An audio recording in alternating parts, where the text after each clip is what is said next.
Welcome everyone. Today is our 13th webinar. I think maybe, yeah, and 15th kit. So super exciting. If you have multiple kits in your kitchen counter waiting for you to taste, make sure that you're on 117A. That's the kit that we're on today.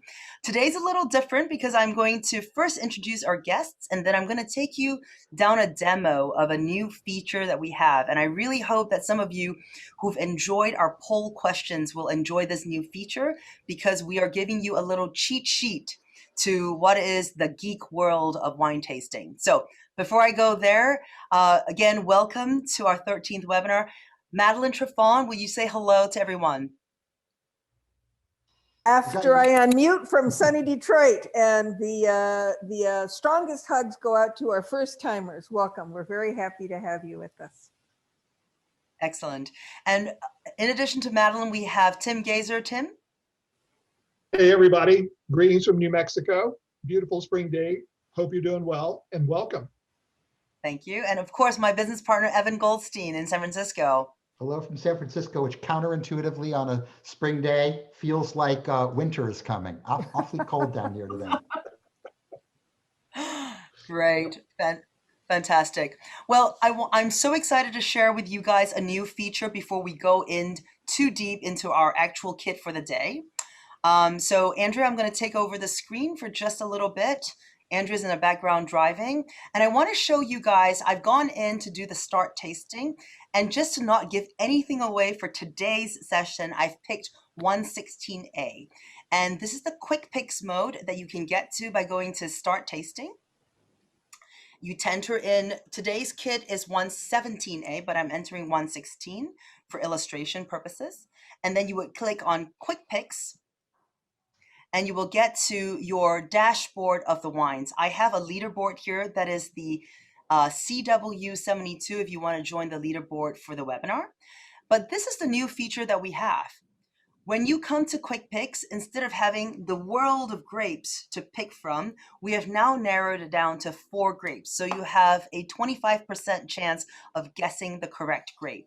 Over time, we'll be putting more hints out here so that when you click on a hint, it will give you a hint as to what you could be picking.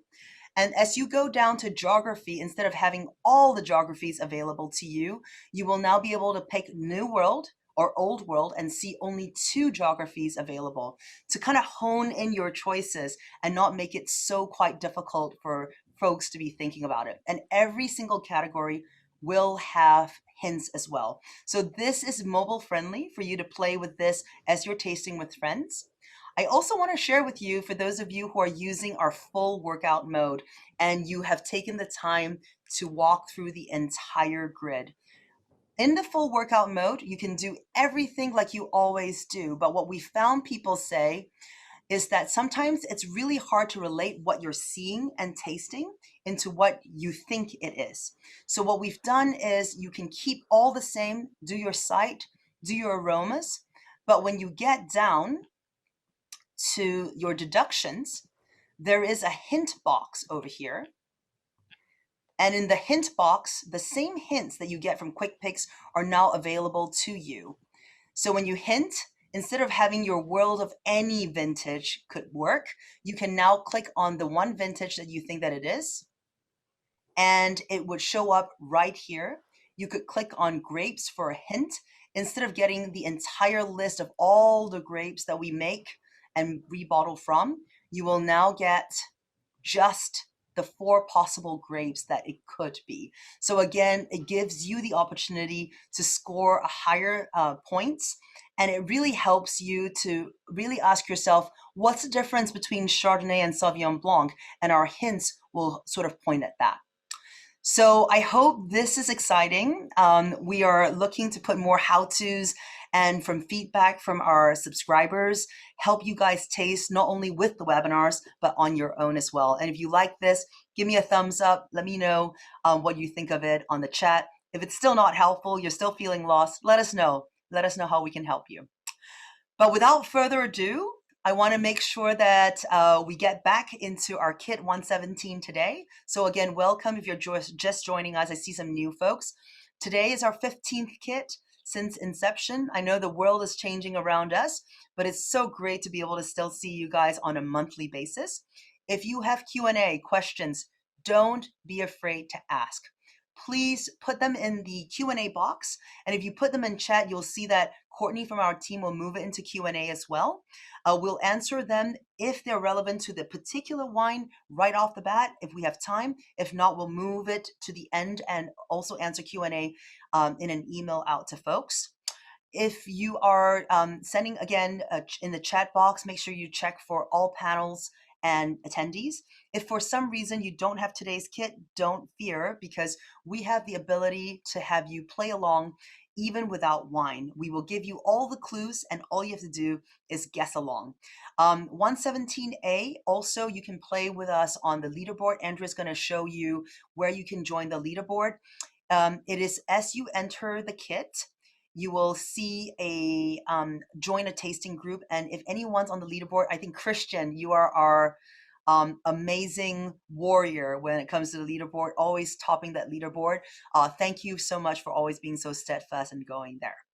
Now, without further ado, we're going to start with wine number 1. And that's me. Yay.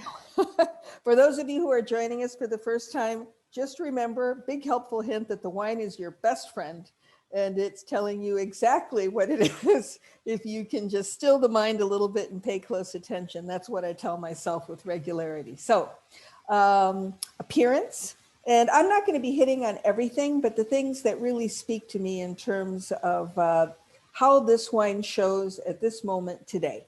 Because like people, you know, it can be cheerful or grumpy.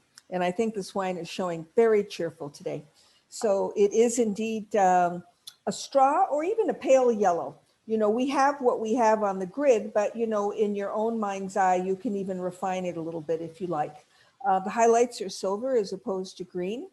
And that, if you see clear green glints, that's just to remind us all an indication of use. Doesn't mean this wine can't be young. It's just what green indicates with regularity. And when we talk about all of these categories, we are combining our perceptions of both nose and palate.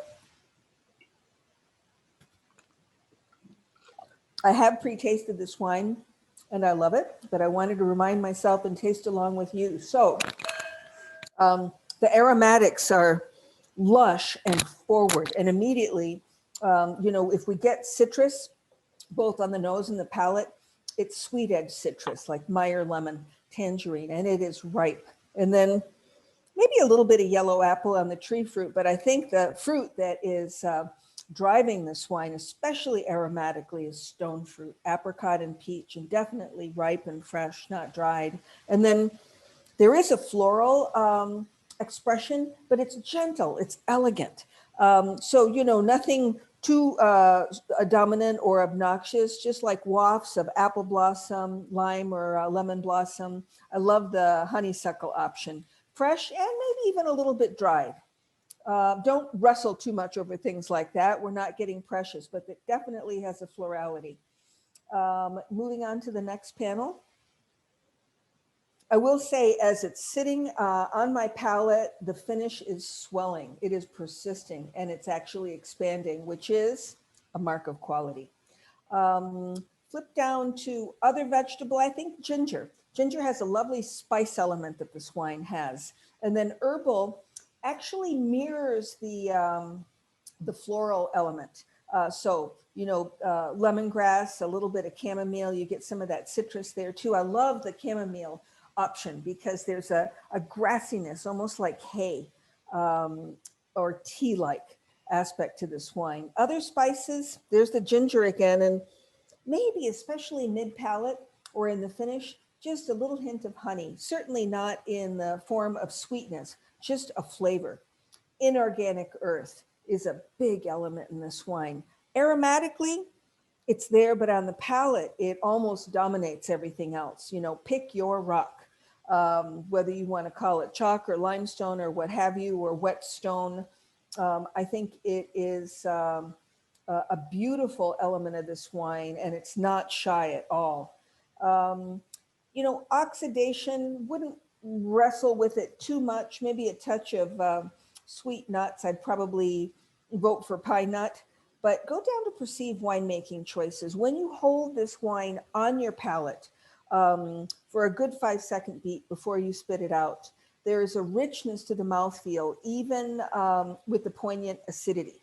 So that said, I'm launching into the structural elements. Residual sugar, dry, though there's that beautiful illusion of sweetness from the ripe peach apricot and the honey flavor, but an illusion because the acidity is mouthwatering, compelling. Doesn't shut the flavor of the wine down, but it certainly makes your mouth water.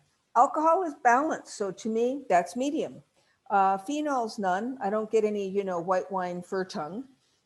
Texture, lean and tart, but yes, the subtext to that is there is ripe fruit, absolutely. And if you go back to the quality of the citrus fruit, it's sweet citrus. So it's not what I would call austere because there's a lushness to the fruit, both aromatically and flavor-wise. The finish is long plus plus. As I said, to me, it swells. The complexity is high, but something occurs to me when I'm tasting this wine.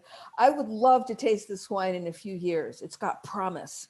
It's one of those white wines that is sort of winking at you going, and if you think I'm neat now, just hang out for a little while. So I think we can go to the next panel and consider what it might be. And let's look at our options. Now, when you're looking at which grape variety, and the poll is up, so we're asking you to weigh in here.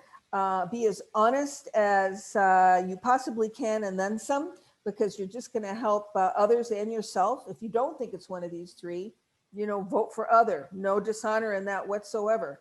But when you're looking at the options we present you, look at it very practically in terms of the broad stroke. What do you have in Riesling and Chenin Blanc? You've got two grape varieties that have high acidity levels in their classic expression. Pinot Gris can have, medium plus to even high acidity, but depending on where it's grown, it can come off a little bit softer in the mouthfeel. Even more importantly, you've got in Riesling a highly aromatic variety, and Chenin Blanc semi-aromatic, depending on who's making it and where it's grown. And in Pinot Gris, we usually refer to that as a non-aromatic or lightly aromatic variety that takes its character from the terroir where it's grown and the winemaker's hand and mind, obviously. And then on the regional options, I'll give you one big fat hint. There's so much minerality on this wine that at least strongly consider the old world. Not that the new world cannot have that kind of rockiness or salinity or however you want to describe it, but hold that thought. It's a big fat hint. So that said, how's our poll doing? We only have about 50% of you guys putting your numbers in. So I want to remind everyone that the poll is anonymous. And even if you know what the identity is, because you already revealed it to yourself, you tasted it last week, what's helpful is if you just kind of told us, like, actually you were down this one path, and you weren't sure what it was. It helps us sort of teach everyone why it's not that path and it's this other path. So very helpful. And again, it's anonymous. So don't feel like, oh my gosh, Madeline's going to know whether I guessed it right or wrong. We don't actually know who. One look at the label's worth $1,000. And that's true whether you're starting out or whether you've been at it for more decades than you care to admit. So I'm just going to put that out there.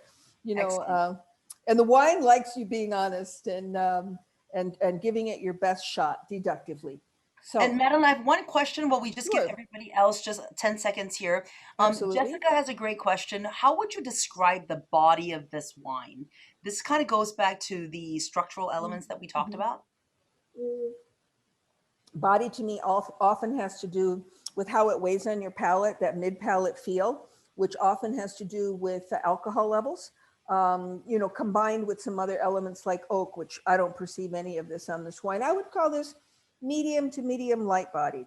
The alcohol is balanced, and we already, weighed in on that in terms of medium alcohol as opposed to medium plus.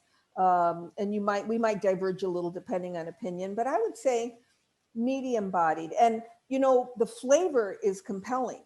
So that can be a little confusing too, because sometimes the weight can be lifted, but the flavor be mouth-filling and persist and long.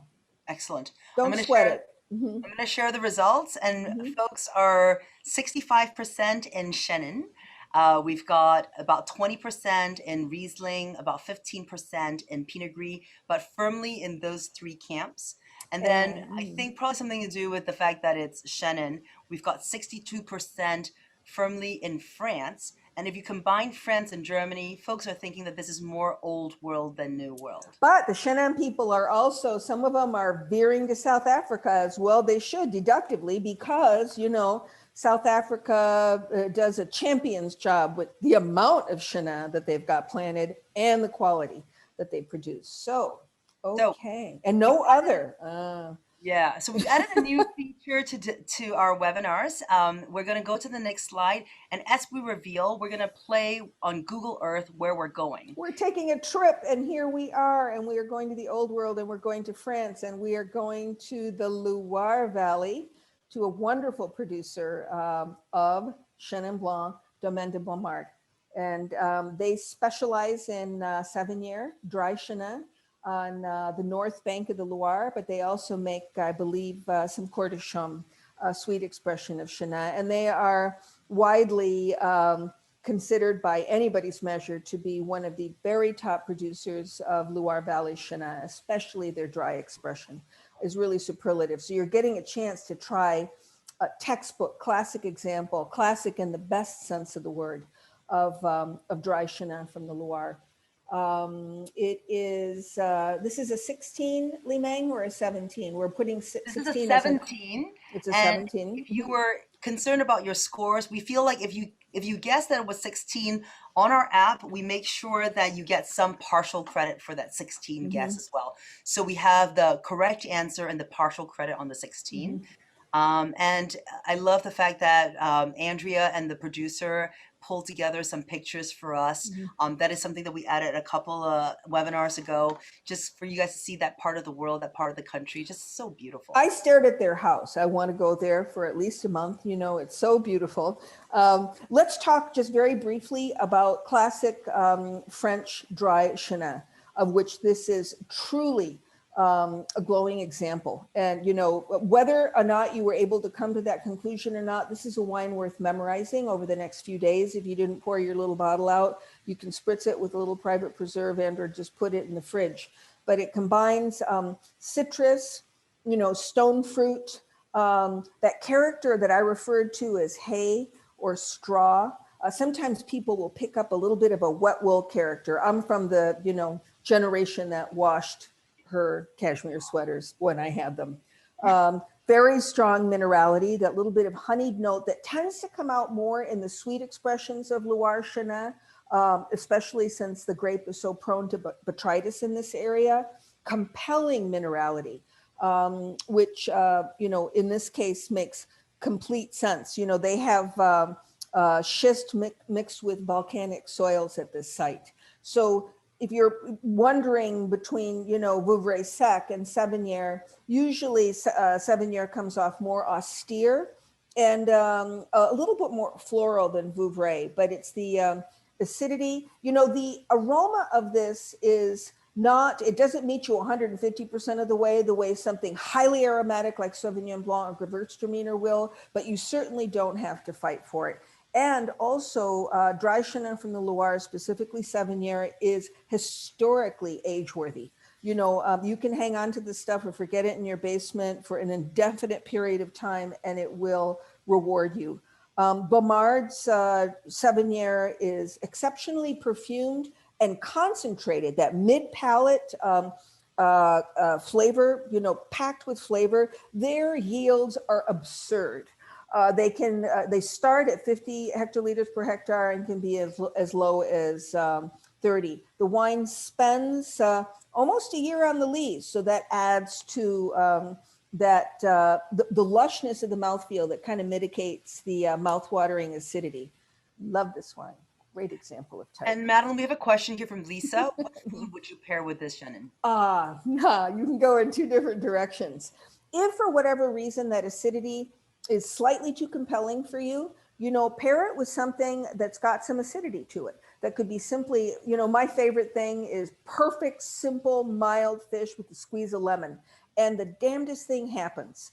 It softens the acidity. So the other flavors swell. The other thing you can do is go cheesy, right? All Americans love cooked cheese, like Gruyere, right? Or something like that, where you have that acidity slicing through the richness of the food, and it has the effect of softening our perception of it. Makes me hungry thinking about it. Awesome. Awesome. Thank you. Tim, Evan, do you want to jump in with any comments before we move on to the next wine? Tim, if you want to go, I'll just save my Beautiful comments job, to lead Madeline. into it. Yeah, go ahead. Yeah, I was just going to say, beautiful job, Madeline. I'm a huge fan of this producer and love the wine, and such quality and so seamless and elegant and complex. It's got everything. And, to Madeline's point, I've tasted wines from Beaumard that were 40 years old. So they age amazingly well. I don't know how you would keep it that long without drinking it. That's the big problem. And the wines don't get tired, but really hold that thought. It wasn't a throwaway comment. A wine like this, especially if you haven't had dry Chenin, it's not the easiest wine in the world to deduce. Hold on to your bottle for a few days. Play with it, whether you choose to preserve it or not. Give it a little air, let it open up, and try to get the sense of this wine in your subconscious as well as your conscious. Yep. Wonderful. All right, Evan. Well, as we lead into wine two, just a couple of parting shots on that first wine. Echo what's been said. I think some of my favorite white wine experiences have been aged Loire Valley Chenins. Actually, a tip to that, to what Madeline said earlier, don't underestimate the power of South African Chenin, particularly those wines coming from the Old Vine Project, Old which is an vines. amazing thing there, and may find their way, wink, wink, nod, nod, into a kit down the road at some point in time.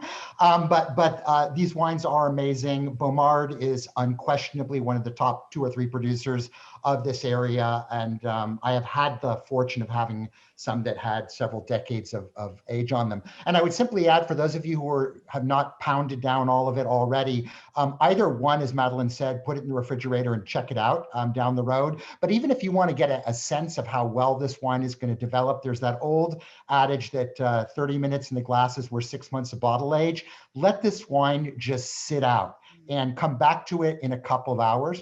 Put it in your refrigerator if you want to chill it down a little bit, presuming there's no onions in your refrigerator, but that wine will continue to unravel and unfold and reward. So beautiful wine, good kickoff. Madeline, you should be on that master's program that they have on the internet where you have only the experts doing the wine thing. Nobody High does it praise like from a you. friend. Thank you. All right, on to wine two, guys.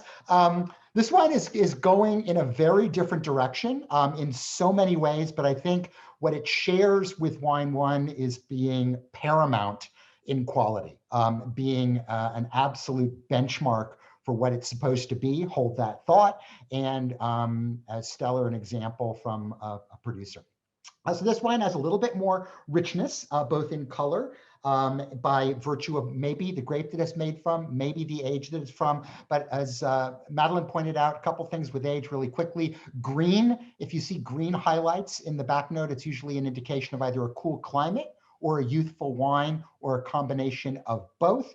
And then the darker it gets could be a combination of either a slightly warmer climate, it could be a little bit of bottle age, and it might even be from the addition of some oak in there. Those three things will care, but this definitely is in that sort of yellow, medium-ish vein, but still bright and showing.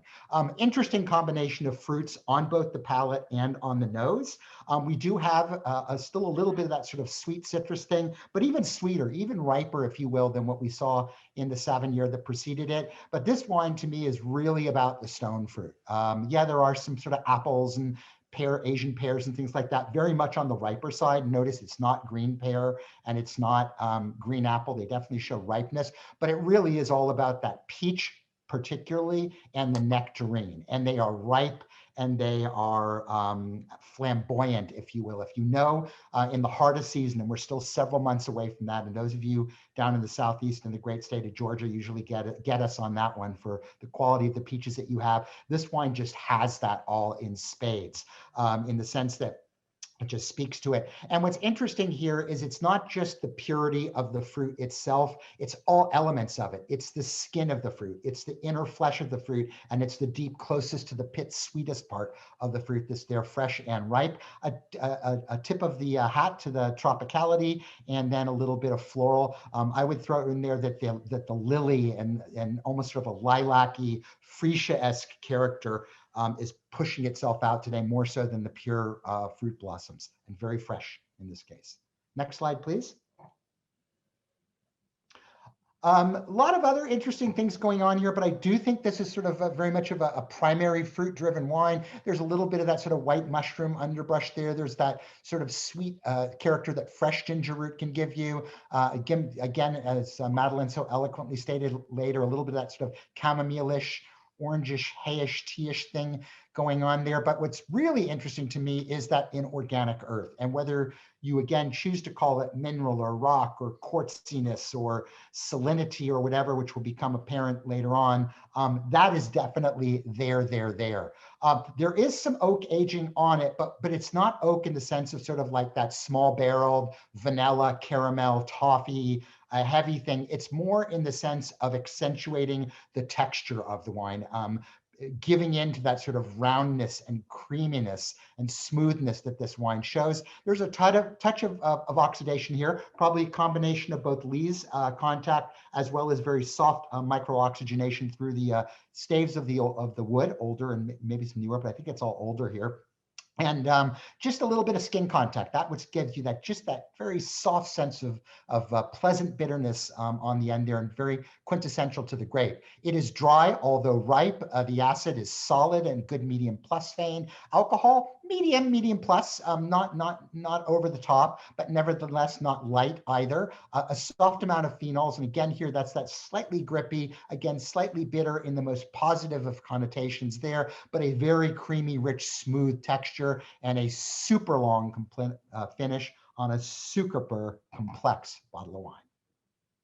So we're going to go into the poll, Yep. and we've got Chardonnay, Riesling, and Viognier. And for those of you who think that it might be something else, and want us to explain whether or not we saw that as well, please put that into the chat. And then in terms of region, we have Austria, France in Old World. And in the New World, we have California and New Zealand. And I just want to remind everyone, as people are filling out the polls, please don't feel like you can't ask questions, especially if it's your first time and some of this terminology is hitting you like, whoa, I don't understand what that means. Feel free to let us know, because we can certainly try to help you make better use of our kits. Evan, so how would you sort of give people some sort of direction as people are pondering what to pick on the polls here? Well, I think you need to ask yourself, most importantly, what, and Madeline so eloquently put it, listen to the wine. Don't force the issue. Let the wine talk to you. I'm always reminded of that fabulous Dr. Seuss book, Horton Hears a Who, when Horton was sitting there with that little dandelion, and there were a lot of people in Whoville talking, but only Horton could hear them because Horton was paying attention.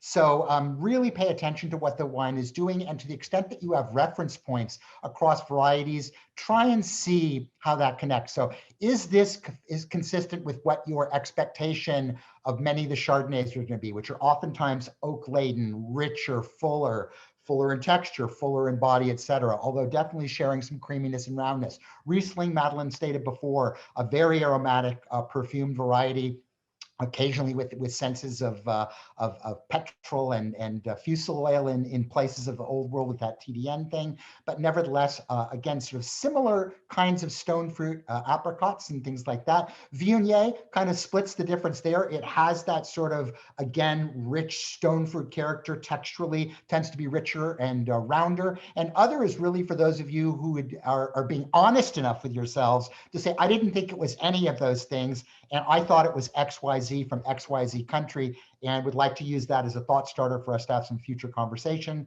As Li Meng said, we have those appropriate varieties connected there. All of those varieties can be found in some form or another in those countries. So there's nothing here that's just a head scratcher. We have a very shy crowd today. The votes are coming in a little slower. So I think people are scratching their heads. Evan, there's one question here from Erica. How do you determine complexity? Yeah, complexity to me is literally, is there a lot to talk about versus not? Sometimes wines are fairly monolithic, which is to say they're really about one thing. It might be the fruit, it might be the structure, it might be this, it might be that, but they speak in a very singular voice, and they don't sort of strive off that. They stay in the lane, if you will. And that's not to say a wine like that can't be complex in its straightforwardness, but complexity usually believes to, oh, I see this, oh, I see that, oh, I find this, oh, I find that. More of that sort of peacock's tail of expression of color, perhaps than just looking at one swath in a paint swatch thing that you picked up at Fuller Brush. The more there is to talk about, the more things that are going on, the more complex the wine. And generally also, the longer the finish, the more complex and higher quality the wine is. All right. I'm going to stop the poll right now. And I would also encourage, if you have an other, you can tell us at any point in time. You don't have to wait for the reveal. And so we have a very heavy crowd favorite of 63% going with Viognier and 38% going with Chardonnay. Nobody actually picked Riesling. So Evan, go ahead. Well, I think there's a lot to be said there, and that those two comments are driven both by sort of the flavor profile, but also by the texture of this wine. This wine has a roundness, it has a richness, it has a smoothness to it, and Riesling, you know, if you were to grow it in a climate that would get it to that texture, it would lose all of its flavor. So it'd almost be oxymoronic to have a rich, round Riesling that just goes off the tongue well, but not off the palate well. So really, I think our participants today have really come together, whether you chose Chardonnay or you chose Viognier. You could argue both possibly, and certainly grounded in the texture of the wine. Great. And any comments here on region before we reveal? Well, We kind of had a split. Yeah. I mean, obviously, you know, if you're in the land of Chardonnay and in the land of Viognier, there's not a lot of that in Austria to be found. So that would probably speak to the people who were maybe thinking Riesling more, or thinking maybe there's some outlying players there, of which there always are. France and California certainly speak to those two choices, and New Zealand as well too, being in a new world country and having the ability to ripen both of those grapes. So how would you decide between Old World and New World? What from the one point you to it? Well, I think it's a couple things. The New World style would probably have, gosh, a lower palate weight on the wine, and it wouldn't show as much, I don't know, fruit forwardness, flamboyance that you would get there. That would probably be a little bit more restrained in that regard, or unless it were one or two examples of other grapes there. But of those two grapes, particularly Chardonnay and Viognier from Old World areas, don't tend to be quite as with you as what we're seeing here. Great. All right, Andrea, I think we're ready for some Google Love action. All right. Evan's going to take us now to where? With Peru, it's going to end up in Peru. No, it's not. We're actually going to land in the United States here, and land in California, and land out in the coastline of Northern California to a beautiful part of the world called the Mendocino Ridge and the Valenti Ranch, which is located not too far away from the coast. And in this particular case, having a delightful bottle of wine made by Jason Drew at Drew Estate. So yeah, this is a great wine. I am going to start off with a full disclosure mode on this one. Two things. Number one, and I don't know if he's on. I saw you registered. I don't know if he's on the webinar today, but I have an absolute man crush bromance thing going on with Drew Winery. I think that whatever they are making, whether it's their extraordinarily site-specific Pinot Noirs, whether it's their wonderfully Northern Rhone tuned styles of Syrah, whether it's their great Chardonnay, a GSM, or this relatively rare Viognier, which you can't really even find unless you're in the know, because it's not on their website. It's hard to find it otherwise, but for those who are in the know, this is a great example of it. And I think, you know, in my humble opinion, one of the, you know, top examples in the entire country that's made. What's beautiful about this wine, which is very modest, you know, it's 13.3% alcohol by volume. It's 100% Viognier. Comes from the Chave clone, so that is to say that the original plant material dates back to the Northern Rhone, which is where all Viognier is sourced from originally, but from a particularly great producer in Chauve. They've been around since 2000. I don't know how many vintages of this wine they produced, but I remember when I first visited the winery several years ago, and Jason was kind enough to thief this for myself and my family who was traveling with me out of barrel. My jaw dropped. My historical reference points with New World Viognier, with a couple of notable exceptions, have not always been pleasurable. And while that wine, this wine, I should say, is not per se a Condrieu or a Chateau Grier, it shares more in common with its French counterparts than your typical New World wine does. Why do I say that? Number one, the fruit, while expressive in context, if we were doing a side-by-side of American Viogniers, you would find more wines there that were OTT, over the top, in their florality, in their fruitiness, to the point where they might even come off as being somewhat soapy by nature. This one shows restraint, although the fruit is absolutely pristine and gorgeous. It has got 100% malolactic, but it's all in older neutral oak. So you're not getting any of that sort of diacetyl, buttered popcorn sort of thing that we associate with Chardonnay, but you can't find any of it here, but does contribute to the smoothness and roundness of texture, along with the lees stirring and the neutral oak. I do want to point out that this wine comes from the Mendocino Ridge, which is literally in the eastern part of Mendocino County, and it's all vineyards that are above 1,200 feet in altitude. So they literally, if you look at the appellation, it's like these little clouds or little islands in the sky, because the rest of the appellation isn't there, and then these little areas pop up. There's only about 7 or 8 of them that are vineyard specific within the appellation. Jason happens to work with a handful of them, including his estate property. And they all show great minerality. It's not a particularly warm area by any stretch of the imagination, although you could push it, but it's defined by the wind, which comes literally from the coast, which is in spitting distance of the winery, and also brings out, if you remember I said before, almost sort of like a salinity or seashell-like character, and helps to enhance and amplify that sort of minerally, oyster shelly, quartzy kind of character here. I just think the wine is a spectacular example of the variety, and one that you should commit to memory.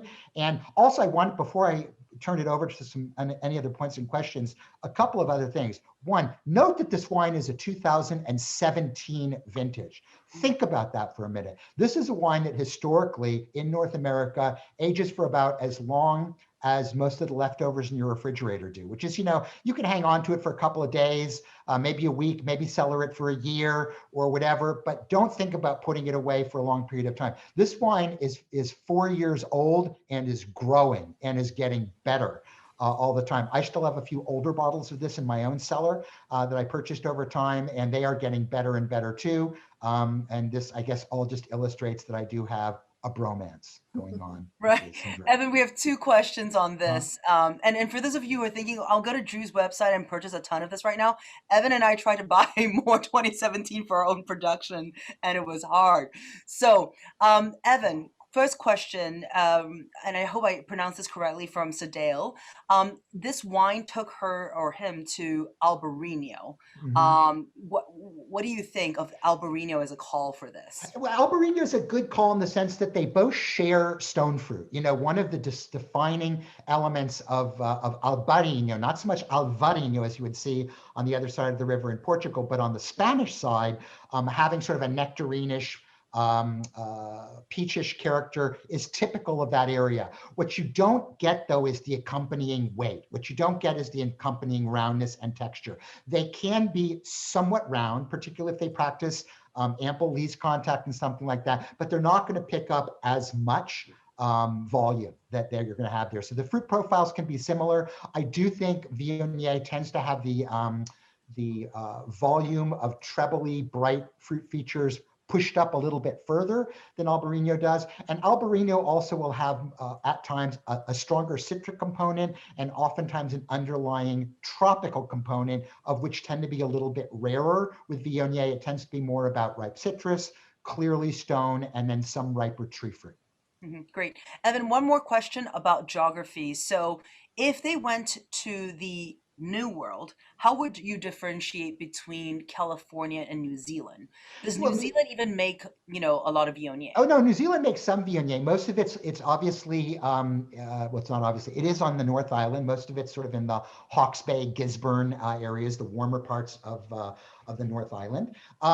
And it would be similar to this. I don't think the fruit expression would be quite as defined as it would be here. If anything, this would probably share more. Although I would even say that very much like everything in Australia. Australia is even more pedal to the metal there. Australian Viognier, of which I think Yalumba probably makes one of the most classic examples, tends to be a little bit more, dancing on the tables than this wine does. This wine shows the restraint of French wine, of a Condria in style, but again, with the personality of what you would find in California from a really good producer. I Awesome. wanted to jump in on one thing for people out there who are buyers for restaurants, even if you can't find this particular Viognier, and I would lust to, after getting some more also. This is the type of white wine that red wine drinkers who profess they don't like red wine and endure it before the red wine appears really like. Because I've given this very specific wine to a group of people who claimed as such and then would pipe up and say, I don't like white. This is really good. So it's that, that lush, delicious character with still enough acidity to be refreshing. But, it's very high quality. Yeah, and don't overlook that small amount of grip on the wine. This wine has that slightly phenolic, slightly pull on your tongue here, which actually opens up from a food perspective a lot of things. Madeline talked about, cheese as being great with dry Chenin Blanc. I actually once judged the American Cheese Federation wine and food pairing thing that they did, and the wines that they had accessible to me were not necessarily wines that I would have picked for a cheese competition, which was interesting given that was what the whole thing was all about. But the one wine that pulled together everything stylistically was the Viognier. So that's a little back pocket thing. If you've got a cheese board that's got a whole array of wines, not every red wine will go with it with every cheese. Not every white wine will go with every cheese. Not every sweet wine will go with every cheese, but Viognier will go with most of them. Great. All right. Tim, I'm going to call you up because we're going to run out of time if we stay too long on every single wine. So, What did I Tim, do? you're going to be doing wine number 3. Okay. Hi, everybody. Once again, wine number 3, as you tilt your glass forward over a white background, take a look. This wine a little bit more depth and color, so we're going to call this either a deep straw or very pale yellow. There is still a little bit of green, showing, some signs of youth or maybe a cool climate in terms of where the grapes were grown. No bubbles, and, fairly bright, reflects a lot of light in the glass. Okay, then going forward on the nose and palate, the fruit here to me is dominated by tart citrus and tart apple and pear. Okay, so as I look at what's here, the lemon and yellow grapefruit really stick out for me. There's a touch of sweeter citrus, more like tangerine. All of that is fresh and ripe. Peel and zest sounds about right. And then both green apple and green pear, once again, fresh and ripe, and even tart. Stone fruit for me, if anything, maybe a touch of white peach, but today is not too much for me. But if it's there, if it's fresh. Tropical fruit for me, as I smell it, really not finding much at all. Okay. And then floral, there's a touch of what I would call apple blossom or even citrus blossom above the glass. And everybody, when you're smelling wine for flowers, you need to get your nose out of the glass a little bit because they're usually very delicate aromas. And if you cram your nose in, you go right past them. Okay, and their condition is fresh. All right, Li Ming, next slide, please. Mm-hmm. All right, and then in terms of other more savory, non-fruit type things, what I'm picking up here is some mushrooms. What else? Maybe a little bit of fennel, some verbena, so that lemony thing again, and maybe a touch of chamomile. Otherwise, in the other spices, the honey comes up, and I'm going to repeat what Madeline said a few minutes ago. Here, we're not talking about sweetness, but the rich honeyed effect of the fruit. And then really that's about it. But what does dominate, especially the palate of the wine, is inorganic and organic earth, and mostly inorganic, which is a fancy way of saying rocks. This has a really saline sea spray, chalky quality. It's literally smells like chalk dust, which takes me all the way back to the 60s and those nuns in Catholic school. And we won't go further with that. There's a lot of trauma there. No, just kidding. There's also a mushroomy quality. And then animals, no. Oak aging, I don't think so at all. You'll notice though, at least when I first put my nose in the glass, there was kind of a toastiness to it, a richness, a yeastiness, and to that, moving all the way down to the end of the slide on this side is the lees contact. So lees contact was important in terms of how this wine was made. And then go back up to where it says oxidation nuttiness, go to the end of the row and it says peanut shell. That's a marker for a lees contact. Chemical compounds, none at all, although I will tell you I'm very sensitive to sulfur. And when I first cracked the bottle, there was a tiny bit of it, but that's just fine because sulfur is good. It preserves things. We like it, okay? Just want you to know that. And then in the structure, the wine is dry. The acid is high or high minus, but it's really, you can feel it, not only your salivary glands, the front of your teeth, the enamel on your teeth really feel it. The alcohol is right at the edge of medium to medium plus. So it's restrained. There's no phenols. And everybody, you can do a real quick comparative tasting now. Okay, when we finish this, you should go back and taste wine 1 versus wine 2. Those are like two different universes in terms of old and new world, phenols versus no phenols, et cetera, et cetera. You should do that. It's a great pair of wines. Okay, where are we? The texture here starts full, but it finishes lean and tart. The finish is long, and the complexity is medium plus. So what you're looking here in terms of a pattern recognition, you've got tart fruit, you've got lees contact, and you've got pronounced minerality. And the lack of oak, restrained alcohol, and high acid. Those are the things that really pop out for me. Okay, lean man. All right. So we have the Here poll. we go. And you guys you see Chardonnay, Sauvignon Blanc, Pinot Blanc, and any other. I think was really helpful to get the Albarino comment. So if you have any other that you're thinking of, let us know. And you see the regions there. Tim, while people are answering the polls, I've got 2 questions for you. One is, Okay. Can you go back to where you talk about how you nose the wine? Nina's got a question. Repeat what you said again about this floral component. How do you really nose your wines? Okay, well, there's 2 questions, and very quickly.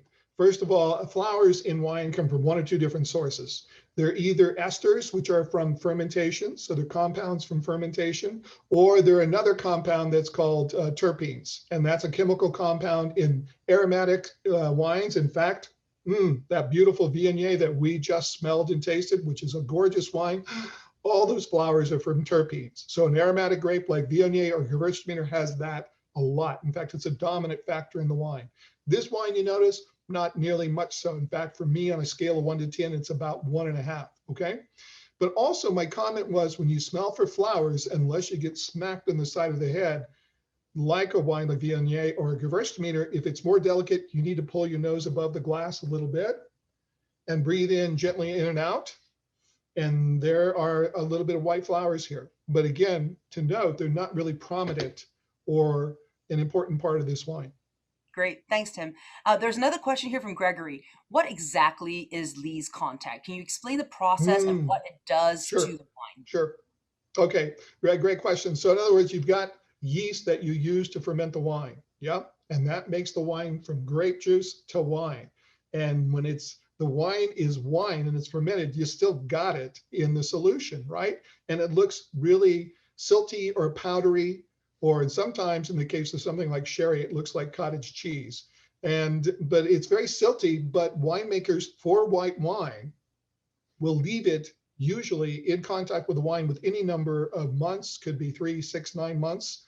And what that does is you're imparting, as the yeast cells expire and decompose, there's a process called autolysis, and you're adding richness and texture to the wine, but you're adding a whole subset of smells and tastes. And so lees contact for white wine is really important. Lees contact for classic method sparkling wine like champagne, hugely important, okay? So that's what it is. Lees equals yeast. Great. Awesome. All right. Hopefully that explains that. And we have the votes in here. I'm going to share the results. We kind of all over the place. We've got a Pinot Blanc at 43%. We've got Sauvignon Blanc at 24% and Chardonnay at 33%. You've got everything from oaked to unoaked sort of options here. And then regions, we've got 62% are firmly in France and 24% in Italy, which means that folks are majority, 86% thinking that this is old world, versus some folks are here in Australia. I'd be curious to know, for those who are in what other regions of the world you thought it was. Okay. Do you want me to go through the list, Li Meng? It's up to you. Should we? Yeah, I'll go through the list. Okay. Yeah. Why don't I do that real quick? So everybody, I'm so thrilled you went to the old world. I kind of telegraphed that. Yeah. All right. So we've got France and Italy. So those of you who started with Pinot Blanc, you had two options. You could go to Alsace, and Alsace Pinot Blanc, by comparison to this wine, is usually richer, higher in alcohol, more phenolic bitterness, and yeah, just overall richer. Okay. And actually has less acidity. If it was Pinot Bianco from northern Italy, say Alto Adige, it would even be a lighter wine than this, a little bit more phenolics and bitterness, and a more neutral wine. Okay. All right, that leaves with Sauvignon Blanc, and Sauvignon Blanc's off the table. Okay. So Sauvignon Blanc, you have to have the green bell pepper, vegetal, herbal stuff of pyrazines. That's got to be there. If it's not there, it's not Sauvignon Blanc. Grapefruit. Okay? Yeah, grapefruit too. But the pyrazines is the deal. If it's not there, it's a deal breaker. It's not Sauvignon Blanc. Okay. All right, that leads us to Chardonnay. And Chardonnay, in and of itself, is usually a very neutral grape that really benefits from a skilled winemaking hand. This could be a place where the Chardonnay really shines, more like a laser beam. Okay. All right. So with that, why don't you, Li Meng, if you could please, the envelope. Actually, Andrea is the one driving, and she's going to get us to Okay. Earth. We're going to do the map. Very cool. So we're in France. Okay. Another place in France. Wow. Technology. All right. So Tim, we're going to talk about this. This is a Chablis. So we are in which grape? Okay, before everybody look to the right side of the screen and notice what color the ground is between the vines. It's white because it's chalk. Okay. All right. With that, let's talk about the wine, if we could, please. Look at that. Yeah, that's an amazing picture. You can see the color of the soil. All right. So this is from Domaine Vincent d'Amph. And Vincent is probably in his mid-30s. His father and grandfather have both been in Chablis and have their own domains. He's been in the business forever. He's worked, though, all over the planet. He's worked in the Jura. He's worked in New Zealand. He worked for Domaine Leflaive. And then in 2008, he came back, started his own domain. The three parcels used for this particular wine all border the Premier Cru Vaillant. This is textbook Chablis. It's done completely in tank. So the toastiness that we picked up was Lee's contact. I just think it's fantastic wine. I'm such a huge Chablis fan. Evelyn, Madeline, I don't know about you two, but in our house, when I would buy Chablis, it would never make it to storage because we would drink it all. So it's just, we couldn't help ourselves. And this wine certainly wouldn't last either, but I think it's a really wonderful example of village level Chablis. What's extraordinary to me, and quality on white wine will often reveal itself when it gets past optimum temperature. As this wine warms up, actually, the flavor deepens, and I'm getting this completely terrific interplay between that rocky minerality, the hackneyed Somme term, right, or phrase, and also the apples are turning from green apples to ripe golden apples, and to me, I remember walking into a winery once, they had just made Chardonnay, and it's like someone had just cut open, 1,000 bushels of apples, that fragrance, and pears. But it's wonderful expression, especially on the palate, because aromatically, sometimes Chablis can be a little baffling. It's not necessarily forthcoming. You have to work at it a little bit, unlike, Chenin and definitely Viognier. Right. Sometimes Chablis doesn't care if you like it or not. Yeah. Right. And Tim, how would you say, here's a good question from MJ, how would you say that this is uniquely French versus Italian? What's noticeably different about the two terroirs for this white wine? I don't, I don't know if it's possible to say something is uniquely French versus Italian. That's, Mm, yeah, I guess, wine specific wise, but this is definitely Chablis in terms of the expression of the place. I mean, you can only make Chardonnay like this there. I mean, people try in other places, and there certainly are other places with chalk soils that do a great job, but Chablis is like the stamp of a place. And so if you planted Chardonnay in Italy, and there's some really good examples, it's just going to be different. But I'm not sure there is a typical French, style versus Italian style for white wine. It's just grape variety specific and place specific. great. All right, let's go on to wine number 4. It's also you, Tim. I think we're switching now to the reds. All right, now for something completely different. Okay, now looking at this, first of all, I'm looking at the wines. It's a really beautiful color, youthful color. It reflects a little bit of light. You can still read through it, but there's some depth here. The color, it's a very pretty ruby colored that fades out to a really dark pink, sign of youth. The wine's fairly young. The wine, when you rotate the glass, I'll do this. This is like show and tell. If you can see this, so when you look for a staining of the tears, right, you can swirl the glass carefully, or you can put the glass at a 45-degree angle and just kind of rotate it very slowly. And yeah, there's a tiny bit of staining. And the staining of the tears is basically stuff in the wine, dry extract. And usually it points to a higher pigmented grape variety versus not. And the two extremes for that would be Pinot Noir being very lighter pigmented, and then something like Syrah, okay? And I picked those two because neither of those grapes have anything to do with the conclusion of this wine. Aha. All right, here we go. So then on the nose,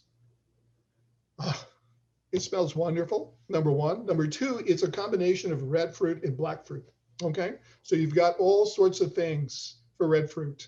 To me, it's a sour cherry and cherry pit, strawberry and cranberry with a little plum. All those things apply.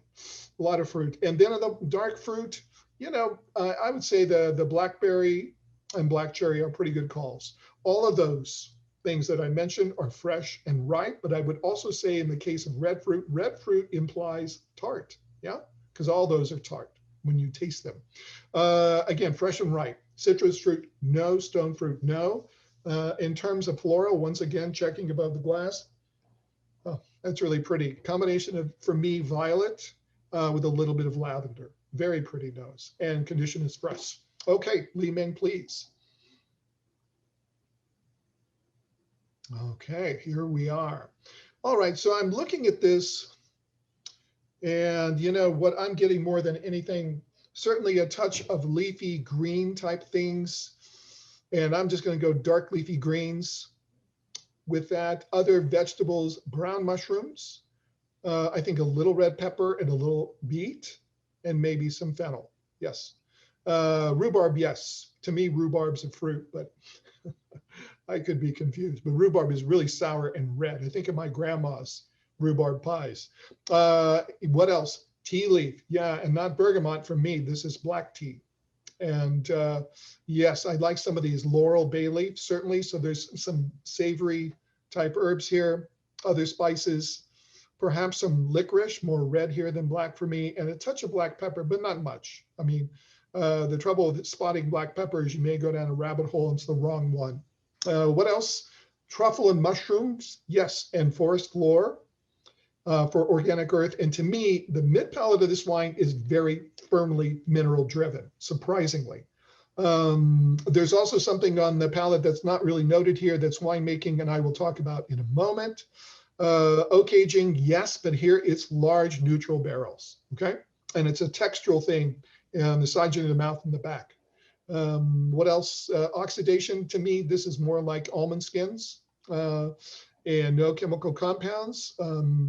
Yes, and so one thing I will say with all that fruit, to me, it's so forward, so fresh that we definitely have some whole cluster here. And if you have whole clusters of grapes, you have stems, because that's what holds the clusters together. And both of those together means you have stem inclusion, which means stem tannin. So for me, besides the mineral on the mid palate, you've also got a really green stemmy quality. It's like hard twigs. Okay, structure. Wine is fermented dry. The acid is medium plus. The alcohol is, just barely medium plus. The tannin, I would say medium to medium plus, kind of like a weak medium plus. The texture, although rich, finishes lean and tart, surprisingly tart, finishes long, and the complexity at least medium plus. This is really high quality wine and deceptively complex. Great stuff. Okay. So here we have the poll again. And we're going to go a little faster on this poll this time. First, red wine, Gamay, Pinot Noir, Barbera. And then in terms of old world, looking at Italy and France again. And then in the new world at Oregon and California.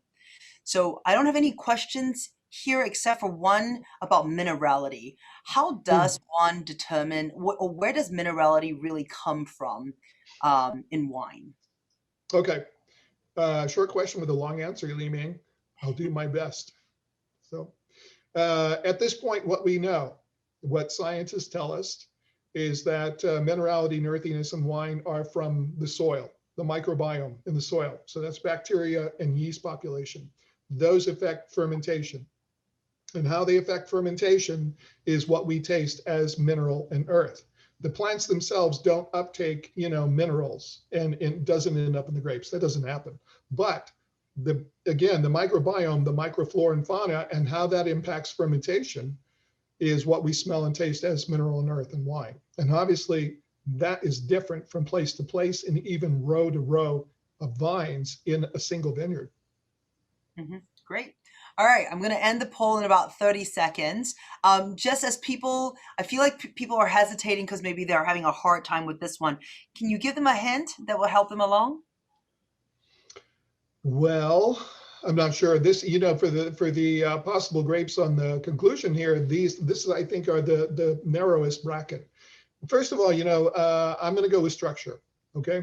So in looking at Barbera to me is a fairly high acid grape. It is it's made in two different styles. One of them very modern that looks like this wine, but what Barbera has, this wine doesn't have, is higher acidity. Okay, and also a little bit more grape tannin in front of the mouth, and more savory and herbal qualities. Okay, that leads us to Pinot Noir. Pinot Noir to me, how is it different from this wine? Oh, I just think, Pinot Noir of similar quality to this wine would have more nobility, more elegance, more perfume, and wouldn't be a little bit rustic like this wine is. Okay. All right. All right, so I'm going to end the poll. I'm going to share the results here. We have 60% of folks looking at Gamay, and then we've got some Barbera and a little of the Pinot Noir. And we're firmly again in the old world here with folks thinking that it's either Italy or France, mostly in France. Some people thinking that it's Oregon and California. So I think we'll go there, and then we can talk about why these choices, why these wines make sense. Andrea, if you would flip to Google Earth, that would be great.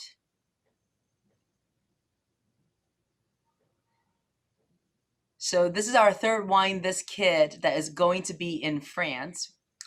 And this is from the Beaujolais area. Timmy, you want to talk about where Fleury and what Fleury is? Well, Fleury is the northernmost commune out of the 10 crus in Beaujolais. So there are 10 villages in Beaujolais that are designated as the best places for the Gamay grape, because Beaujolais is a huge place, make a lot of wine. What's exciting to me about this wine and Cru Beaujolais in general is that in the last 15 years, there's been a renaissance for these wines, and they've gone from being wines we didn't pay attention to wines we have to pay attention to because they're just so wonderful. And certainly they're small production wines. They really speak to the place and the terroirs of these 10 villages. And Fleury is known for being very floral, perfumed, very elegant among the crus. And this in terms of winemaking, they use semi-carbonic, which means basically, I just opened up Pandora's box, I realized. All right, stainless steel tanks, clusters of grapes, right? Pump in CO2, so you have no oxygen. So this fermentation takes place in an anaerobic environment, and you're extracting a lot of color in fruit, but not a lot of tannin. And that is used for many wines in Beaujolais, especially Nouveau Beaujolais, okay? But here, this wine has so much more richness and complexity than your typical Nouveau Beaujolais, and certainly ageability. This wine is easily 10 plus years. Domaine de Maran, single owned family domain that make 3 different Cru Beaujolais. I think they also make Charouble and Côte de Brie, as well as Fleury. And, small production wines. This wine is done in large oak, aged for 10 months, and then bottled, unfined, and filtered. And to me, just a beautiful representation of Cru Beaujolais. Yeah, pink granite soils. Thanks for pointing that out, Madeline. Yeah. Great. All right. We have to keep moving on. So we'll go now to wine number 5. Thanks, Tim. I will talk about wine 5, but I just want to throw in one thing about wine 4 to answer the question of Pinot Noir versus Gamay. They share a lot of commonality, softer tannins. In the case of Fleury, much smoother tannins, not as much, Pinot Noir can have a little bit of austerity there. But what's interesting and where things are starting to blur is in the crus that Tim was just talking about. There are infinitely more people who are trying to make, if you will, more serious Gamay. So the difference between Burgundy, Pinot Noir, and Cru Beaujolais is blurring a lot more than it used to. And in fact, this wine, I think, is actually quite representative, quite symbolic of the direction that particularly at some of the lighter crus, the bigger crus, Moulin Avant, Renier, et cetera, were already doing it. But the lighter crus that are serious are trying to go upstream and fight with their Burgundian partners even more, and are doing a tremendous job. This wine, I think, is a really great example of it, and a tremendous producer. So bravo to the folks at Domaine de Maran in Fleury. But onwards to wine number 5. This wine, from an appearance standpoint, shows pretty much what it says up there. It's medium, it's ruby, it's clear. There's a touch of pink along the edge, pink to me and blue. Edges tend to be sort of like what green highlights could be in terms of white wines. Generally demonstrate some youth and perhaps, well, not so much climate, but definitely youth. No real staining of the tears. This wine is really, to me, about the plums. Whether it's the red plums or the black plums, it is about the plums. There's other stone fruit going on there, a little bit of cherries. There's some other dark fruits going on there, raspberries and blackberries, and they are ripe, they are fresh, but there is this sort of kiss of dryness, of fruit leather, if you will, for those of you who have kids and send them off to school with their little packets of fruit leather to have in lieu of dessert because they want something sweet, but you want them to eat healthy. Send them to school with fruit leather. And that picks up across the board. There's a little bit of dried tangerine or orange rind in there too, and some pronounced fresh and dried kind of potpourri-ish, violety, hibiscusy sort of floral thing. The very captivating, very different kind of nose, really in a very different place than we just came from. Next slide, please. To me, however, despite all of the fruit comments, or in spite of the fruit comments I made, to me, it's as much about everything else going on there. So there are sort of those nice braised, dry leafy greens that you can make on your stove when you're having dinner. There's the fennel, there's the tomato leaf, there's the sun-dried tomatoes themselves and black olives. Herbal elements, a little bit of tobacco, a little bit of oregano, some pepperiness for sure, whether it's the subtleness of white or the pungency of cracked black pepper that's there, earthiness, mineral rock, and leatheriness. So there's really more about the non-fruit than there is about the fruit here. If there is any oak here, it's in that large neutral vein, although one could argue that that's a minimal part of its personality. It's really about all those other things we just talked about. No real chemicals, no other stuff going on there, but great purity, great singularity of expression within this. And I think that's something to think about in the context of the wine. The wine itself is dry. The acid is pretty ample. It's not what I would call searing, but it's at least at medium plus. The alcohol is somewhere between medium and medium plus for sure. The tannins are pronounced. They are a bit gritty by nature, and the finish and complexity are deceptively long. It's almost like, here's a simple example of a classic thing, but wow, it seems to deliver more than I might have anticipated based on that going on. So it's a very interesting wine, very different wine, and very unique, certainly vis-a-vis any of the other bottles we've had on the table thus far. Interesting. I'm just, as I go back in here now, it smells very foody. I mean, there's also almost like a slightly charcuterie or saucisson type character too. A little bit of licorice. Absolutely, Lisa. So what could we have here?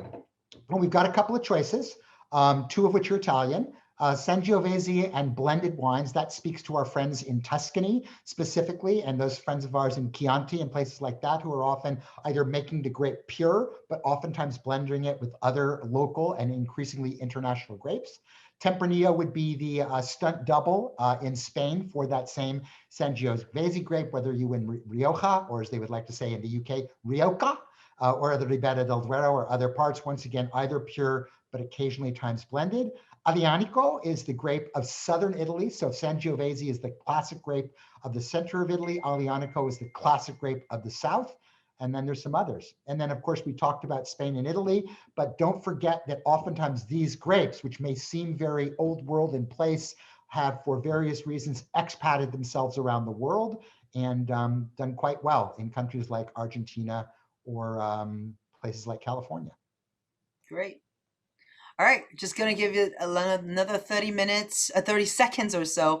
Evan, as we're waiting here, what are some of the differences between northern and southern Italy that you would say Sangiovese versus Aglianico? Well, Sangiovese is clearly central Italy. If to go into northern Italy, you'd be Nebbiolo, Oh, right? So yeah. there are three noble grapes, three noble red wine. I mean, there are hundreds, thousands of grapes in Italy of all shapes and sizes and levels of being heirloom or local, if you will, to the country. Those three that we talked about would be considered the most noble. Nebbiolo is the grape of course, Barolo, Barbaresco, and a number of other wines there that are labeled both by grape varietal and other towns. Tends to be very high in tannin, very high in acid, and usually pure. Sangiovese, which as we talked about before, is the central Italian grape. It can be tannic, it can be approachable, it can be pure, it can be blended, and generally shows a lot of different things going on, a lot of food flavors and such. Nebbiolo is really about the power and the volume of the wine, even in its most simple form. Aglianico is a grape that probably most people have less familiarity with, but it is as noble in southern Italy as Sangiovese would be to central Italy, and as Nebbiolo would be to northern Italy. Takes on a more rustic character in these parts of the world and is almost exclusively done pure. And it looks like most people think that's what it is. Yeah, most people think what it is, and I think there is a little bit of confusion on whether or not it's Sangiovese or Tempranillo and everybody else. So the vote is kind of split there. Mm-hmm. Any comments on that? Tempranillo versus? Well, Tempranillo and Tempranillo-based wines, more often than not, are going to be as imbued with oak as they are going to be by the fruit itself. And when you're not finding that sort of strong balsamico and oak imprint that you get, which is going to give you usually notes of baking spice, vanilla, dillweed, etc. Oftentimes, that's probably going to steer you away from Tempranillo. With Sangiovese, it tends to be a little bit, I don't know, I want to say maybe, I don't want to say shyer necessarily, because if you look at like a Brunello or a Rosso di Montepulciano or Vino Nobile, they tend to be bigger, but they're not, they are, this wine has a rusticity to it that Sangiovese simply doesn't have for me. And the fruit expression is more savory and not as pronounced. Mm-hmm. All right, great. I think we can see here that most people are in Italy and in the old world. So I think we should go to the Google Earth and see. One of these days, Google Earth is, by the way, going to end up in Brazil. Just keep that in the back of your head at some point in time. But we are moving over to Italia, and we are moving specifically into the area of Campania, not too far outside of Naples. And this is the house of Alois, located squarely in Campania. And this is their Aglianico Campole. And we'll talk about it more in a second, but this is the noble red grape, not only of the South, but certainly of Campania in its most terroir-specific interpretation. People who've ever had a wine called Taurasi before, Taurasi, would recognize this grape as being classic to that area, but it's also made in other parts of southern Italy, in neighboring Basilicata. You find it in the wines of Vulture, specifically Aglianico di Vulture, and they're growing it in a little bit in Molise and of course Puglia. But here we are, straight in the middle of Campania. The House of Alois is a great house, family owned, been around for a long, long time. What I love about this wine is, for those of you who have never had an Aglianico before, this is a really good, I don't want to say training wheels because that sort of degrades the wine, but it's a really a good example of what it is. It comes off of, as all the soils are in that part of the world, very sort of volcanic tufa-based soils that add a little bit of grit to the wine texturally, as well as a sort of popping brightness on the nature of this wine. It's 100% Aglianico. I've read two things. I've read it's pure stainless steel. I've also read it's stainless steel fermented and aged in large old botti, which would be the large BOTTI old wood of that part of the world. I would tend to say it's probably unoaked, but nevertheless, you can still get great structure from the wine. It's got all that sort of classic marker for me for this part of the world. And this grape type would be black fruits, plums, figs, as we talked about before, leatheriness, pepperiness, smokiness, savoriness.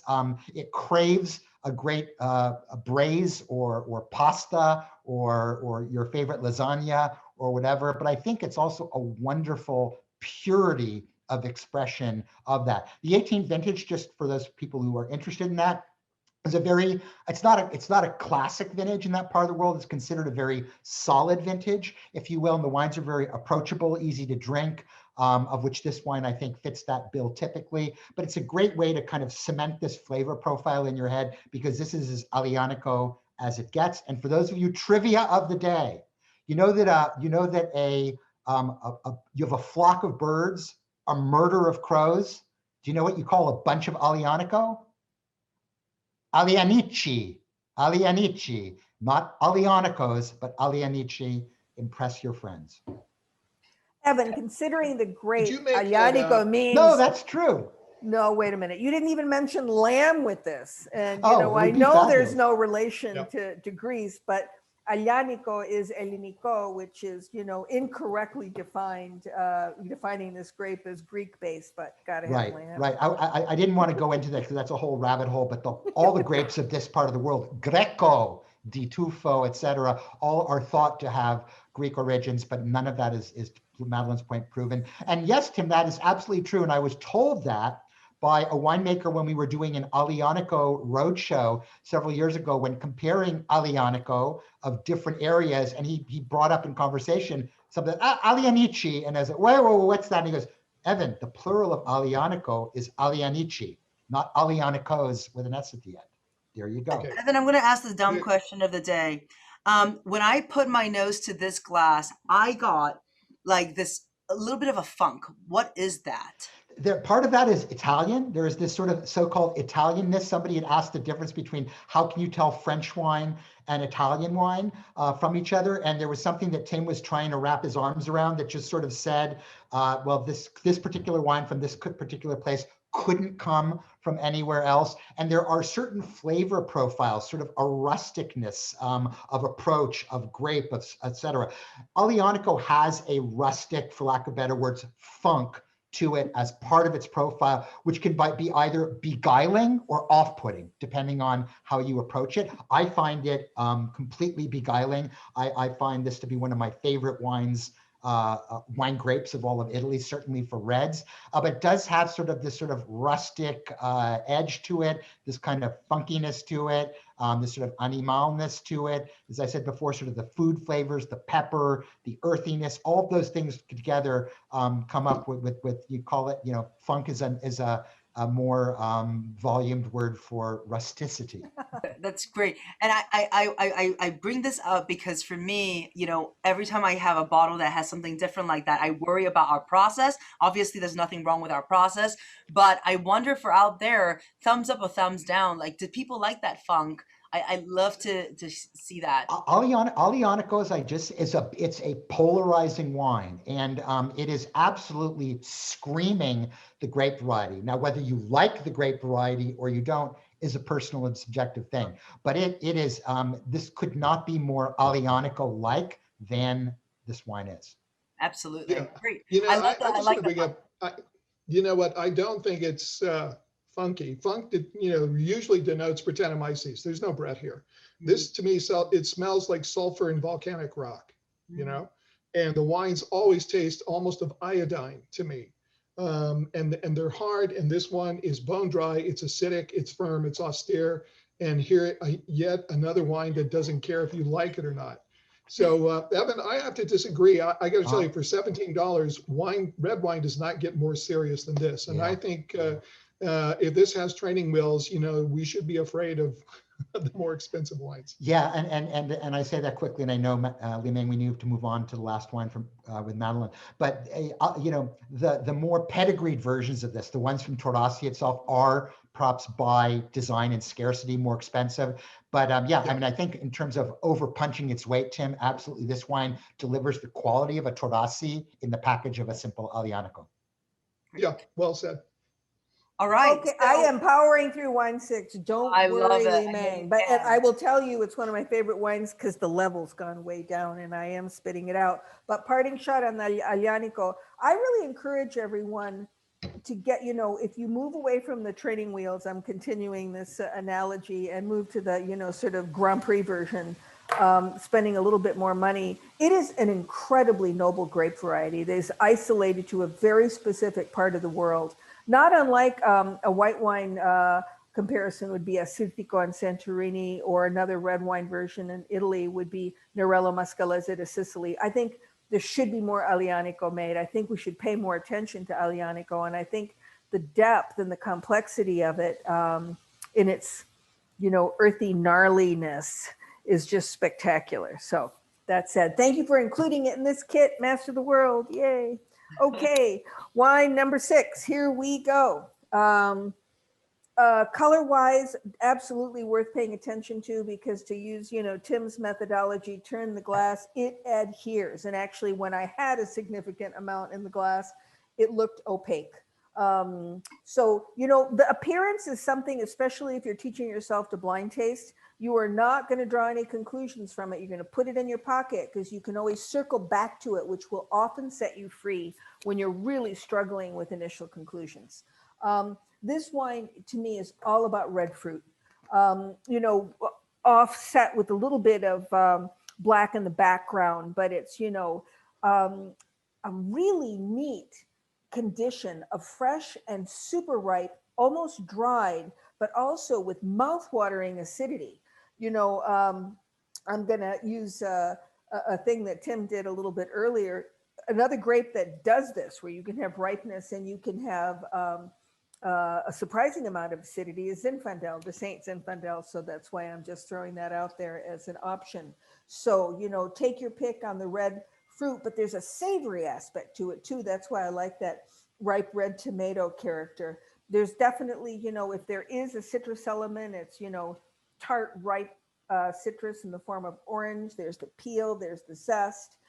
There is a floral element to it, but it's, you have to get past what I'm going to call a garigi, you know, dried herb character to it that's very strong, and both inorganic and organic minerality. And we've defined those, so I won't get too precious about it. It's potpourri to me. It's more dry than fresh, but it's in there. It's a secondary note.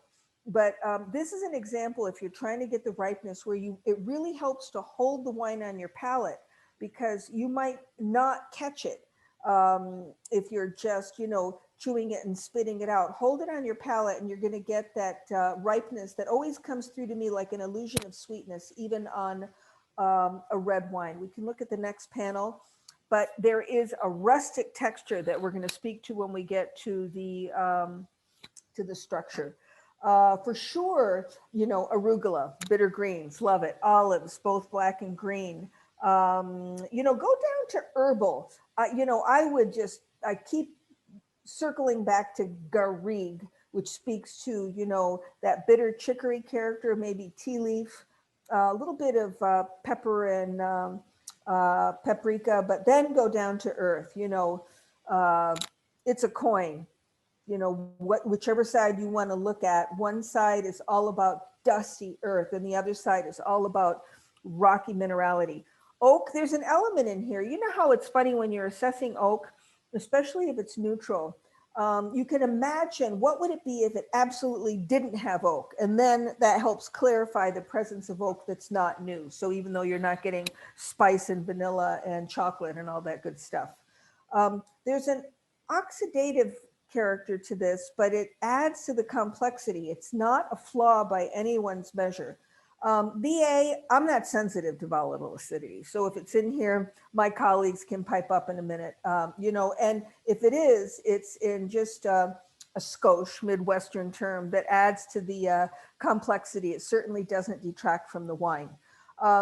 This is a very intriguing wine because it's concentrated, complex. It has a rustic mouthfeel and character, but it has a very long finish and a quality of fruit that brings to mind, and this is something a little hard to define, much like minerality, of old vines. I don't think you can get this with wines that were born yesterday in terms of the age of the vine. Structurally, bone dry.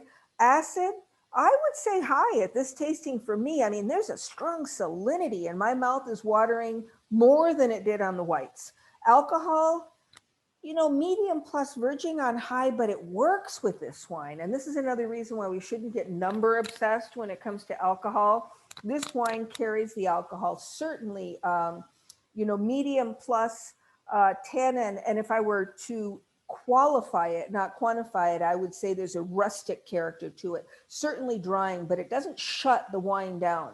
You can still taste through it. The finish is long, plus, stunning finish to me. And big time complexity. I would nest with this wine over hours just to play with it because and if you gave it to me blind, by the way, it would baffle me a bit. So if you're sitting there baffled, it's okay. But I think it's important for us to ask the question, is this good wine with regularity? And it certainly is, whether we have a frame of reference for it or not, or whether even we like it or not, because this wine speaks to quality of fruit. It speaks to winemaking technique. And the length alone tells a story. So then we get to choose. Here we go. Interesting selection. Carignan or a Carignan blend. Grenache or a Grenache blend. Cabernet Franc or a Cabernet Franc blend. Spain, France, Washington, Chile. So go for it. Don't forget other. Those of you who have been, have the chutzpah to vote for other, especially in your initial assessment. And I would say especially on this wine, throw it out there because, getting it right isn't always the most instructive thing. Quite often when we're considering options that are not, on the label, it helps hone our deductive chops when we're able to pivot because we're considering other things. I will speak to those options if you don't mind, Limang. To me, it's Carignan or Grenache. You can wrestle with that. And Cab Franc is a different little animal. So let's address that first. I mean, to me, Cabernet Franc, again, in classic expressions, be it, right bank Bordeaux, or it's so hard to find them dominant in the blend anywhere. But let's say in the New World, I think we would have more pyrrhizinic notes, more green notes. I think we would have smells of coffee, and a florality that would be more overt because Franc can often be perfumed. And frankly, we'd have more black fruit, because it is a Bordelaise variety. Certainly tannin levels can be equal to this. I think the interesting wrestle is between Carignan and Grenache. And let's look at Grenache for a moment. It is often in blends, especially in the Southern Rhone, where the presence of Syrah and Mourvedre will torque it in one direction or another, right?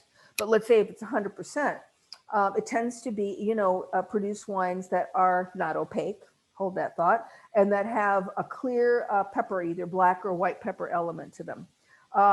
Carignan, I don't know how much experience you and or we have with Carignan, but it will often display a rusticity, and it is frankly heralded for its acidity. So, that's where my thinking would go staring at this. I'm going to throw a big fat clue out when you're looking at the regions. Remember, I think I said this with maybe my first wine, number one, or I piped up with someone else. A wine can display an old world character through its minerality, both organic and inorganic earthiness, and not be from the New World. It doesn't have to be from Europe to show us earthy aspects. So hold that thought, which just adds to the challenge of the whole thing, right? Yep. All right, we're going to reveal Yay. this poll. I'm going to end the poll. Thank you for that wonderful explanation. Here we have, so we do have that battle between Carignan and Grenache. So I think you'll have to help folks out a little bit between that. And if you add up all the old world and the new world, and new world firmly in Chile, but in the old world, it's almost 50-50 between old world and new world. So how would you help our crew here kind of decipher between old world and new world for this particular wine? Well, I think, if I think we might have to reveal it to talk about this, because I'm going to simply parrot let's reveal it and then let's talk about that. Great. Because this, those of you who have voted for Carignan and have voted for Chile have been doing your reading. So this is where theory comes into play on blind tasting. We are indeed in Chile. We are Viña Gilmore. I love that, Gilmore, which is an anglicized name. But we are in the Maule Valley, which is the tail end of the Central Valley in Chile. And this is Carignan, aka Mazuelo in Spain, aka Carignana, Carignana, Borale. You can keep going with its synonyms. This is a black variety that is a pain in the neck oftentimes when it's, well, they're phasing it out in the Languedoc-Roussillon, where it used to have more prominence, because it's prone to mildew and it's late ripening and it needs heat to thrive. But it was planted in this area of the world with enthusiasm in a period of time in the early 1940s, in the aftermath of an earthquake, because the government suggested it because of its color and high acidity. And now the winemakers there and the growers there have this treasure trove of old vine Carignan that is making gloriously complex wine. I mean, this wine really stopped me in my tracks, and I wouldn't even care what it was if I was assessing it blind. I would just simply look to the quality and the intrigue. Old vine brings, I think, a sense of earthiness to this wine that is terrific. I think that the nature of the grape variety, that combination of rustic tannin and high acidity, adds intrigue. This is a producer, by the way. The acronym is Vino, for an association of producers whose goal is to create, and they did, an appellation of origin of wines from old vine Carignan that have been dry farmed and bush trained. How cool is that? But then you'll notice by Gilmore. So that's the specific producer. And those of you who are hanging out in our happy, is it happy half hour? We have the lauded winemaker, Andres Sanchez, with us, I hope, who was this organization was his brainchild. And he was the leader, AKA, one of the founders of Vino. And this is actually 100% Carignan, though according to Vino, they only have to be 70%, but there are also other stats that he can tell us, but they do have to be old vine. They do, and there are criteria. I think it's 30 plus years old. This has seen neutral oak, and it is really a poignant expression of a group of wine producers from a new world growing region that wanted to create an appellation based on quality of grapes. and a very singular expression in an area of the world you wouldn't suspect. I find this wine, it stops me in my tracks, because if I think of Carignan, I think of it being blended in, Northern California and Contra Costa, and I think of Priorat, right? Old Vine Carignan, but this is 100% Carignan from Maule. How cool is that? So, Madeline, in an interest of time, and I'm sorry, folks, that we're a little over here, I just want to throw out the question again. What makes this Vino Gilmore Carignan New World versus Old World? And we have a great question here. How is it not Rioja, for instance? That's well, first of all, I'll answer that one first. Though it's acceptable in a Rioja blend, it's rarely dominant. And I don't think the tannin, it's often added because it assists with the acidity, but I don't think it would pull your attention. So I wouldn't figure it as much in a normal blend of Rioja, though, what we get in the US is not necessarily an expression of the different blends that we get if you're in Rioja. In terms of Old World or New World, I think you would quite literally have to be an expert or have tasted a lot of these. And I know Evan has, he's nested down there and written about them, to be able to determine that this was indeed New World Carignan as opposed to, Old World, because classically in blind tasting, that much expression of earth to me would throw me into Europe. Tim, would you agree with that before Evan pines in? I would, but you hear there's so much grape tannin, it confuses you for earthiness. And everybody go back and taste wine 5, because the Old World doesn't get any more old worldlier than wine 5. Okay. And it's extreme. That's extreme minerality. That's Vulcan wine. Okay. And now if you go back to this, the grape more than anything speaks. I mean, there's quite a bit of tannin that could be confused with earthiness. There's some earth here, but there's still more fruit to me than anything. And acidity. Somebody asked a great question. Why not Gigondas or Ventoux or Southern Rhone? I would say those wines, compared to this rusticity in the best possible way, would be a little bit more polished. They'd be prettier. And actually, frankly, you would have more of a pepper expression to them, which I don't find in this wine. And they would have higher alcohol too.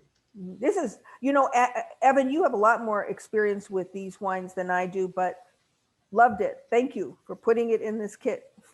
Oh, absolutely. I think, and thank you, Madeline, for introducing the concept of vino, which is an extraordinary association, a manifesto, if you will, of empowerment that these producers, primarily in the Maule, and Andres can talk about more of that in the happy half hour. But also, there's people that are making vino wines that are not necessarily based in the Maule, as Andres says. You simply have access there, who have embraced this concept and are running with it. Just the one thing is, if you've had Cariñena from Spain, either as Mazuelo, which is, to Madeline's point, rarely bottled as a mono-variety wine there, or dominant wine there, or Cariñena in its various manifestations, another product, they're meaner. They're not as nice as this. They tend to be a little sharper. They really ride that acidity wave that Madeline spoke of earlier, and the fruit doesn't have the depth or complexity. Yeah, I was about to use the word complexity.